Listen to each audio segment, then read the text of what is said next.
आसंता सारा राज्य में राति 9टारू सकाळ 5टा पर्यंत कर्फ्यू आरंभ होइछि। सारा राज्य में कोरोनार द्वितीय लहर को आखि आगे रखी केंद्र और राज्य सरकार नाइट कर्फ्यू घोषणा करथिबा गुरुत्वपूर्ण निष्पत्ति को पालन करिसेंती कोणार्क अंचलवासी। कोणार्क रे किभଳି थिला स्थिति कोणार्करू अधिक सूचना देउछंती आम प्रतिनिधि प्रकाश कांडी।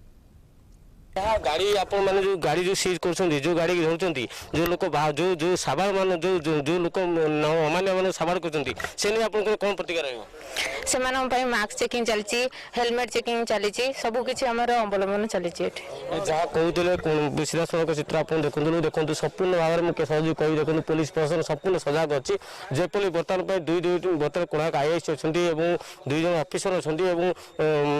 10 ରୁ 20 जन बर्तमान अधिकारी अच्छा होमगार्ड अच्छा जहाँ से सीधा सड़क चित्र आप देखु कोणार्क बर्तमान कर्फ्यू जारी होती जोटा कि संपूर्ण भाव प्रशासन को गोटे चैलेंज रही आज दिन ठार जो कोणार्क जो कर्फ्यू जारी किपर भाव सजग रखिए किपर भाव में जो साबार मान को जो जो मैंने अमान्य मान साबार कोणार्क पुलिस प्रयास जो जारी रही प्रयास केन्द्र सफल देखा बाकी रहा कोणार्क प्रकाश रिपोर्ट।